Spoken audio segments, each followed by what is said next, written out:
Lumaki ako sa isang community na gano'n yung ano. So, Ba't ganun ba nanay mo? medyo, pero sobra naman yung kay Mudra. Oo. Pero talaga, di ba, yung classic Filipino mom. Tapos, naisip ko, nung bagong panganak kasi ako, parang maraming mga mami yung nagkakaroon ng depression o postpartum. So, gumawa ko ng kakatawanan kasi nasa province ako. Doon nag-start yung content? Opo. Ano yung unang-unang content na ginawa mo? Ito po, as Disney Mama.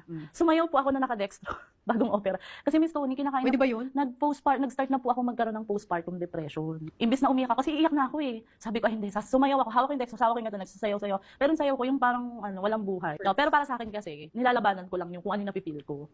Kasi Miss Tony, kami parang feeling ko sa family namin, lapitin kami ng depression. Dahil? Kasi yung kapatid mo. Bukod po doon, may agad-agad pa may kapatid po ako nagpakapatay. Tapos ang mahirap po kasi wala yung nanay. Umuwi siya, nakaburol na yung kapatid ko. Yung nanay mo nasa Abroad po. Saudi. Nag-Saudi ang nanay mo dahil? Para sa mga kapatid ko. Pero wala na po siyang inuwian na. Ako nga po sabi ko parang hindi ko nagawa ito yung best ko bilang kapatid. Kasi ako po yung panganay. So yung responsibility ng nanay ko, ako. Dalawa lang kami. Nung dinala kami dito sa Manila, kumuha ng room yung mama ko. So everyday iniiwan niya kami morning, na nandun lang kami talaga hanggang makauwi siya. Ilang taong kayo? Magpa-5. 5 and 2 years old? Oo. Iiwan kayo sa kwarto? Paano mo alam ang gagawin mag-alaga ng kapatid at saka pakainin yung kapatid? Ano po, siguro parang kung wala kayong choice, parang alam niyo na lang kung ano yung dapat gawin. Miss Tony, pangit talaga yung childhood ko. Wala akong childhood memory. Sabi ko nga sa'yo, yung hinihil yung inner child.